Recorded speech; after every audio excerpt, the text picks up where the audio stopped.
They say if you want to die every day, the simplest way to go about it is to fall.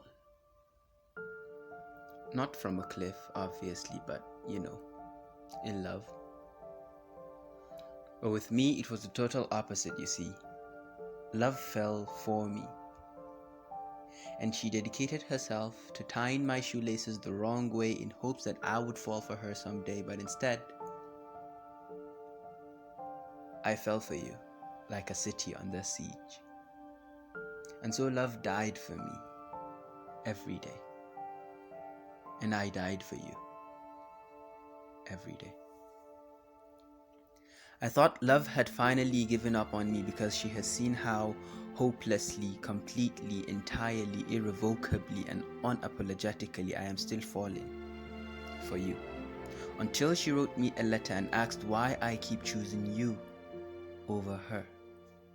And I thought hard, then I began. If I was going to write you a love letter, with no intentions of freaking you out or anything, I'd start by saying, the whole galaxy could settle in, have some children, and harvest some grandbabies, and still have space for a backyard garden in the length of your smile. Or maybe I'd start with something like, you're the brightest star that's ever threaded the galaxy of my heart. And I heard all energy comes from the sun, so I stole it. Why? So I could use it as a backup generator to love you on days when you don't feel like loving yourself. And I know the chances of you being mine are like an airplane against the blue sky, so I tucked the sun beneath your skin and signed a pact with gravity, begging it to leave a trail for me to follow wherever you'd go. After all, you are all the gravity I know. Or maybe I'd write about how my eyes spend nights studying the moon's course just so they could learn how you roll your eyes every freaking time I call you beautiful. I guess what I meant to say was, I've always wondered how anyone has the audacity to call anything beautiful when beauty is, and will always be you.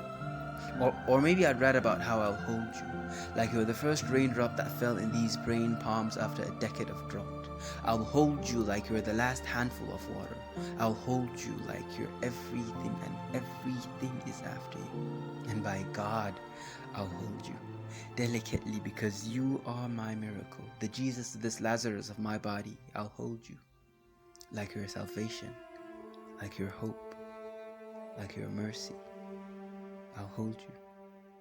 And I'd write about how I had chai with Majnoon on a hot afternoon and told him about how I spilt my insides and used my blood as ink to draw every letter as it spells your name and falls off the edge of my pen for you. He called me mad for it. Imagine his audacity.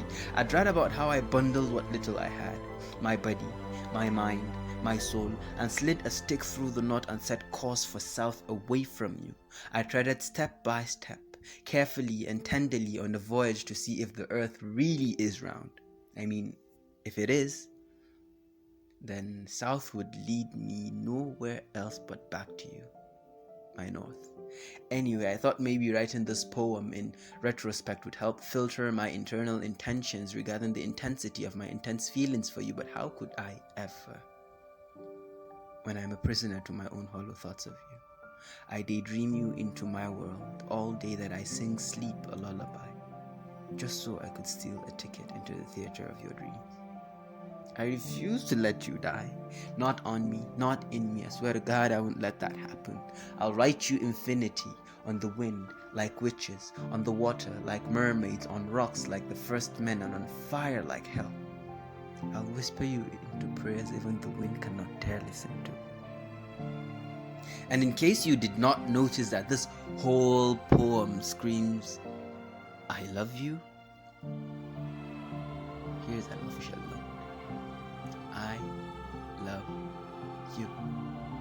And I know you would not respond to this letter, and it's probably a lost cause, but all I'm trying to say is, if we don't get to be, it wouldn't be because what I feel was never enough. It would be because it was too much. Yours sincerely, the only one for you.